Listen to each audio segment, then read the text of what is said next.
Salute, salute, salute, salute, man. Hey, this is a real quick video for all of y'all that paid attention or paid to watch, you know what I'm saying? Logan Paul versus Mayweather. I figure if y'all will pay for that bullshit, y'all might as well, you know what I'm saying, watch this video for free. And I'll go ahead and squeeze out a little turd real quick. You know what I'm saying? Look, didn't watch the fight. Woke up this morning, clicked over, watched the highlight video, about 8 minutes, and then I went ahead and watched Real Talk Boxing. Shouts out to Real Talk Boxing. He streamed it. He did a live. I didn't watch that either, but I did watch his intake. And the only other person that I'll watch an intake on, if he even watched the fights or the highlights, is blood boxing. Other than that, I'm not gonna watch. Like, I woke up and scrolled through my YouTube, and it's just a whole bunch of, you know what I'm saying? It's like parasites feasting off of shit. Like all this, you know what I'm saying? Little clips here, little clips there, highlights here, highlights there. The post, all the stuff that comes with a real fight, all the post stuff that comes with a real fight is attached to this fight. I'm gonna do my very, very absolute best not to click on none of it, because all of it's just, you know what I'm saying, little crumbs of, you know what I'm saying, shit. So whatever, man. I'm gonna check out blood boxing if he do one a recap. Other than that, I'm done with it. Now I'm hoping y'all done with it. Move on. Now that that's over, move on to some real boxing. You know what I'm saying? Like Gervonta Tank Davis versus Mario Barrios. And even that, something tells me there might be some nefarious activity going on between that match.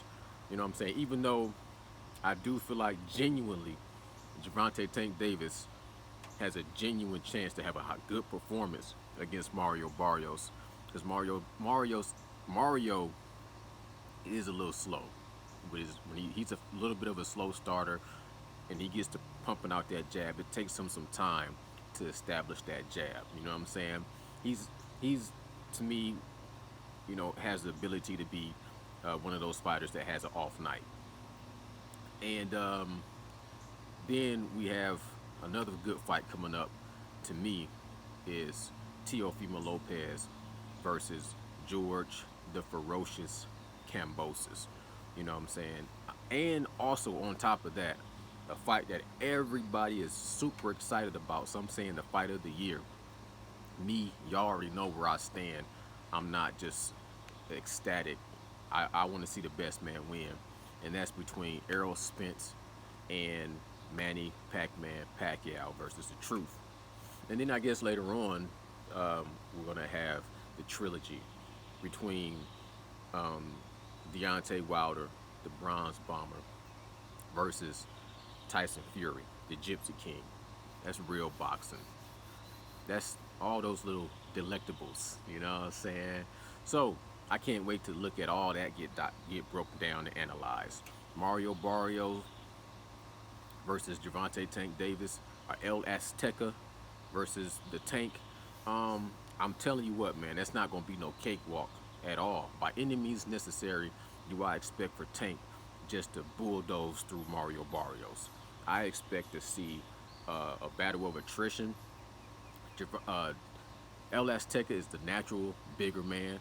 We even saw with Floyd Money Mayweather versus Logan Paul what a naturally big man can go 8 rounds with a retired 44-year-old champion. But Gervonta Tank Davis is in his prime. He's reaching his pinnacle, matter of fact. Now he's getting a little bit of slack. I'm just waking up, so I look like I just woke up, man. But he's getting a little bit of slack because, you know, he posted a little tweet talking about he only fights champions, and people are like, well, El Azteca is not really a champion when you're looking at Josh Taylor and you know what I'm saying, Jose Ramirez. So go fight one of those boys. Why are you picking low hanging fruit, fighting Mario Barrios? And I'm like, Mario Barrios is, you know what I'm saying, is a genuine, clear, and present danger. I don't think he is as dangerous by any means as Josh Taylor. But for Gervonta Tank Davis, who's normally fighting at 130 pounds, maybe he'd jump up to 135 pounds. For him to go all the way up to 140 pounds and fight a guy that's solid, who's undefeated, who has power, who's knocking people out with body shots, that's a good move. That's a chess move. I'm impressed. But Mario Barrios has close ties with Mayweather Production and Leonard Ellaby, and it's similar to you know when I was gearing up to watch Gervonta Tank Davis versus Leo Santa Cruz, and Leo Santa Cruz is naming his kids after Al Heyman and riding around in a car. Like, I appreciate you out because I mean he came from nothing. He came from the mud, and he provided for his family. So, a little bit of nefarious activity, it seems like, with Mario Barrios and Gervonta Tank Davis. I hope it's a genuine, clean fight. Nothing fixed, nothing rigged, nothing, you know what I'm saying? No funny business. You dig what I'm saying? No skullduggery. Um, Teofimo Lopez, George Ferocious Cambosis. We all know that that's plagued and littered with all kind of negative juju as far as people want to see Devin Haney versus Teofimo Lopez. They are discrediting this fight off the rip because as soon as Teofimo Lopez snatched those belts off of Lomachenko, all I started to hear on YouTube was Devin Haney, Devin Haney, Devin Haney. And I'm like, man, this is bullshit. Like, this kid just beat Lomachenko. Let this man, you know what I'm saying? Let him enjoy his victory. Let him plot out his course. You know what I'm saying? You get to the top and you knock somebody off the top. From that point on, you should be able to at least have one or two fights to, you know what I'm saying, map out the landscape and figure out how you want to navigate. They have everybody trying to push you into a Devin Haney fight to get undisputed. Look, man, and I can see if Devin Haney won his belt to become undisputed or to become a champion, but his championship belt was given to him sort of by default. Now I don't knock Devin Haney for that because you got to get it how you live, and I think that was a smart move to grab that belt. I would have myself personally would have said, let's fight for the belt. Let's put the belt on the line against Jorge Lenorez or Fortuna and me, and then I'll fight, and then the winner gets the belt. But instead, they gave him the belt because we all know he was up next to fight Lomachenko. Lomachenko dipped out on him, whatever, whatever. But for that's never been Teofimo Lopez's problem, in my opinion. Him to snatch the belts from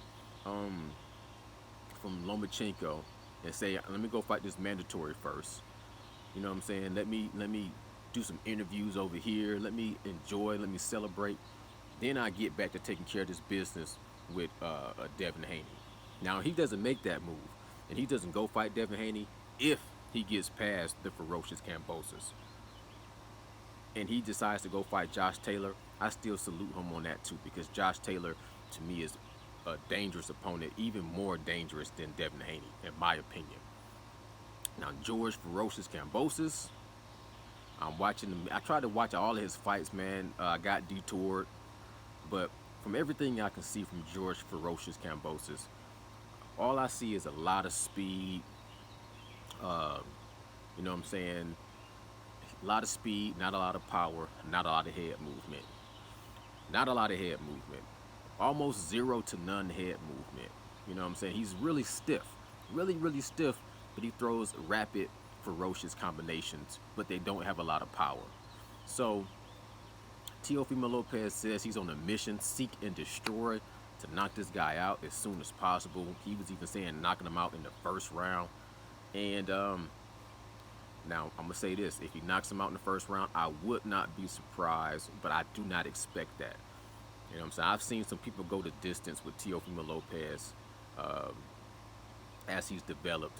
That he had him hurt in the first round, had him hurt in the second round. I know infamously or famously, you know what I'm saying, the way he KO'd Richard Comey, I think that was in the second round. So, I mean, if he's made improvements and made gains and made some developments, he might go in there and spark out Cambosos in the first round. But I'm not planning on that. I look at this fight going about 6 to 9 rounds. That's how I see this fight playing out, about 6 to 9 rounds. But it's definitely ending in the KO, in my opinion. You know what I'm saying? But I don't want to make this video too long. Just glad we back to real boxing. I'm gonna pay attention to everybody's content, but I'm not gonna really make a lot of content on Errol Spence versus Manny Pacquiao. I just want to watch that play out. And then as we get closer, because I'm still skeptical on Deontay Wilder and Tyson Fury trilogy even happening. But as we get closer, and it looks like that's going to happen, then I start to break down that, because so much shit has been talked about Deontay Wilder and Tyson Fury and Anthony Joshua over the last year and a half that I feel like it's just so redundant. I'm not going to sit there and rehash and talk about the same shit over and over and over and over and over. So let's talk about some new shit when they get closer to actually having a fight. And I'll tell you what I think about that going down. You know what I'm saying? And look, stay tuned to some real boxing talk. Let's stay away from the you know exhibits, the exhibitions. You know what I'm saying? I feel like that's okay. That's fun. That's all fun and games. Let's get back to talking about some real boxing. And you know, look, props to Logan or Jake or the Paul brother and Mayweather for getting another bag. You know what I'm saying? I ain't mad at that. Get the bag, but I don't have the time to waste. I don't have the money to waste, and I definitely don't have the time to waste on that. You know what I'm saying? That nonsense. So to all the guys that enjoyed it, you know what I'm saying? I'm glad y'all enjoyed it. I'm glad it was entertaining to y'all. I hope y'all don't dwell on this topic for too long and talk about it for too long.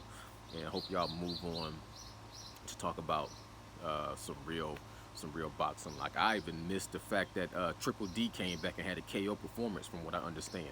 I got to go back and look into that.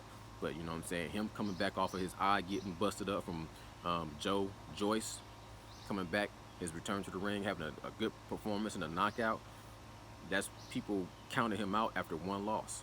Just like people counting out Deontay Wilder after one loss. You know what I'm saying? So I'm glad to see a guy take an L and come back and have a good performance, and it missed me because all this other stuff that's going on. You know what I mean?